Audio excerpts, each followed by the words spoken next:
नमस्कार दोस्तों, मंगल का राशि परिवर्तन होने वाला है 23 अप्रैल को। 23 अप्रैल आई चुकी है लगभग, और मंगल इस वक्त 28 डिग्री पे चल रहे हैं कुंभ राशि में, और 2-3 दिन के अंदर वो अपने राशि परिवर्तन कर लेंगे। जब मीन राशि में आएंगे तो मीन राशि में पहले से ही बुध हैं, राहु हैं और शुक्र हैं, और मंगल के साथ इन तीनों के संबंध वैसे भी अच्छे नहीं है, और खासकर राहु के साथ तो मंगल का अलग ही प्रकार का डिशुम डिशुम चलता है। मंगल और राहु जब मिलते हैं तो अंगारक योग बनाते हैं। मंगल उत्तेजना है, एक प्रकार का अग्रेसिवनेस, जब उसमें राहु का तड़का लगता है। राहु क्या है? इल्यूजन है, डाइवर्जन है। जब मंगल और राहु दोनों की विपरीत एनर्जियां मिलती हैं तो एक अंगारक योग बनाती हैं, और कहीं ना कहीं एक विस्फोट का काम करती हैं। अब जब ये योग बनेगा तो कौन कौन सी राशियां प्रभावित होंगी? सारी राशियां प्रभावित होती हैं, कुछ ज्यादा हो जाती हैं और कुछ कम हो जाती हैं। जब डीपली एनालिसिस की जाती है तो उसमें कुछ राशियां विशेष निकल करके आती हैं, और विशेष उनको ध्यान में रखना चाहिए। पर मैं आप लोगों के लिए, सभी के लिए बताता हूं कि 12 राशि हैं, 12 राशियों में ही सब में कहीं ना कहीं मंगल का जब योग बनेगा राहु के साथ में, तो अंगारक योग तो बनेगा ही बनेगा। अब किसी के पर लगन पे बन जाएगा, किसी का सेकंड भाव पे बन जाएगा, किसी का तीसरे पे बनेगा, किसी के 7वें पे बनेगा, किसी के 9वें पे बनेगा। डिपेंड ये करता है कि ये योग किसके लिए अच्छा है, किसके लिए बुरा है। डिपेंड करता है कि लगन के साथ में मंगल का कैसा संबंध है। मंगल उस कुंडली में कारक है कि अकारक है। मंगल का प्रभाव नवांश में, सप्तांश में, दशमांश में कैसा है। षड्भल की योजना किस प्रकार की चल रही है। जब मंगल राशि परिवर्तन करेंगे तो अपनी 3 दृष्टियों से भी सबको प्रभावित करेंगे। ये नहीं कि एक मीन राशि में आ गए तो मीन राशि में बैठ गए तो वहीं पे प्रभाव देंगे। जहां बैठेंगे और जहां देखेंगे वहां तो प्रभाव देंगे देंगे, साथ में उसमें राहु का मिक्सचर भी होगा ही होगा। जब भी मैं कुंडलियों को डीपली एनालिसिस करता हूं तो उसमें मैं ये देखता हूं कि मंगल और राहु का जब योग बनेगा तो पहले पर, दूसरे पर, 12वें पर, और 6, 7 और 8वें पर इंपैक्ट क्या आएगा, क्योंकि ये डेलीगेटेड भाव है। जब पहले भाव पे मंगल राहु का अंगारक योग बनेगा, बाकी दूसरे भी मंगल से अच्छा संबंध तो रखते नहीं है, इनका जब मिला जुला परिणाम निकल के आएगा तो स्वभाव में एक चिड़चिड़ापन, एक अग्रेसिवनेस आ सकती है। That can be possible.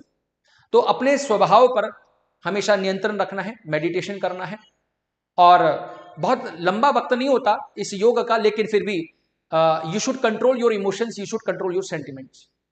अगर मंगल राहु का प्रभाव सेकंड पे जाएगा तो वाणी का भाव है, कुटुंब का है, परिवार का है, हमारे सेविंग्स का पार्ट है, तो वहां पर भी ये योग अच्छा प्रभाव नहीं देंगे। अपनी वाणी पे कंट्रोल रखा है। तीसरे भाव पे जब मंगल राहु जाएंगे तो अपनी ट्रैवलिंग्स पर ध्यान रखना है, छोटी यात्राओं को ध्यान रखना है, थोड़ा सा इस समय को हम टाल सकते हैं।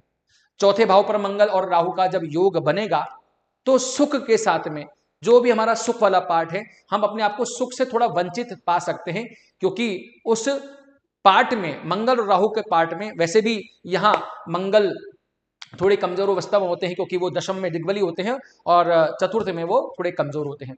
तो मंगल राहु का यहाँ पर योग मेरे हिसाब से ठीक नहीं है, सुख में कमी होती है।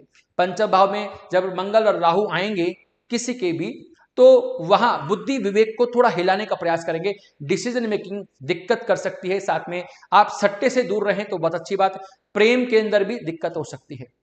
छठे भाव में अगर मंगल राहु का अंगारक योग बनेगा तो कहीं ना कहीं लिटिगेशन से रिलेटेड कोई समस्या न आए, तो आप हमेशा अपने व्यवहार पर ध्यान रखिए, बिना बात का कोई पंगा मत पालिए। आपको हमेशा अपनी विचारधारा पर कंट्रोल करके रखना पड़ेगा। सप्तम भाव पर जब मंगल अंगारक योग बनेगा तो अपनी पत्नी का सम्मान करते रहना है, ज्यादा पंगा नहीं करना है किसी बात का, क्योंकि जब बात बढ़ती है तो बहुत दूर तक जाती है। इसलिए आपको पहले ही समझ जाना चाहिए कि मंगल अंगारक योग अगर आपकी कुंडली में सप्तम भाव में बन रहा है तो आपको कंट्रोल रखना पड़ेगा अपने ऊपर।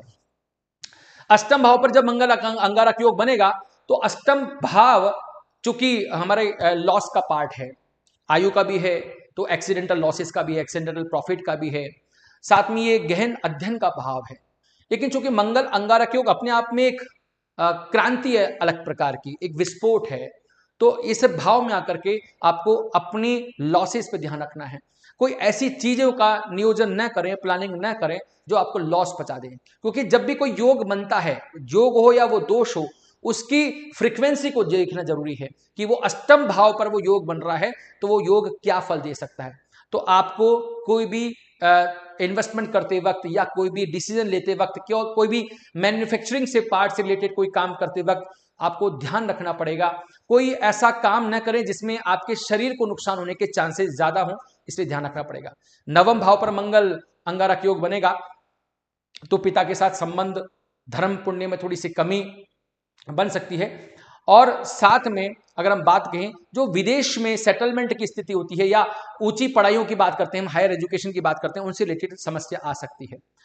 दशम भाव की बात करते हैं, मंगल अंगारक योग, मंगल यहाँ दिग्बली होते हैं, राहु के साथ में यहाँ इनका योग आया हुआ है, तो कहीं ना कहीं यहाँ पर हमारे कर्म क्षेत्र के अंदर अग्रेसिवनेस ज्यादा अच्छी नहीं मानी गई है। तो जहां भी आप कार्य करते हैं, चाहे वो बिजनेस हो चाहे वो नौकरी हो, अपने व्यवहार पर आपको कंट्रोल रखना पड़ेगा, क्योंकि इस योग की दृष्टि कहीं ना कहीं स्वभाव पे ही जाएगी, क्योंकि दृष्टि संबंध भी स्वभाव पे बनेगा। 11वें स्थान में मंगल राहु आएंगे तो यहाँ पर मैं इनको खराब नहीं मानता हूँ, यहाँ तो क्रूर से क्रूर ग्रह भी आता है तो अच्छा कर जाता है, येन प्रकारानीन आपको प्रॉफिट दे जाता है, पर हमेशा अपनी व्यवहार पर, अपने काम करने की, रिस्क लेने की पावर पर हमेशा कंट्रोल रखना चाहिए।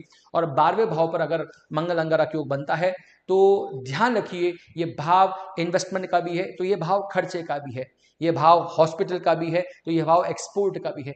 तो आज मैं जो बात कर रहा हूं मंगल अंगारक योग नेगेटिविटी की बात कर रहा हूं, तो आप अपने इन्वेस्टमेंट पे ध्यान रखिए, बहुत बड़ा इन्वेस्टमेंट करने का मत सोचिए, बहुत जल्दीबाजी मत कीजिए, आपको थोड़ा रुकना पड़ेगा। ये योग जैसे ही हटेगा तो आप फिर भी डिसीजन ले सकते हैं। फिर भी मैंने कहा ये मंगल अंगारक योग एक ऐसा योग है सबकी कुंडली में बनेगा ही बनेगा, तो जहां बने उस भाव की प्रकृति, उस भाव का एट्रीब्यूट, उस में जो राशि है उसका एट्रीब्यूट, और जो मंगल और राहु हैं उनकी प्रकृति के अनुसार व्यवहार करना सीख जाइए।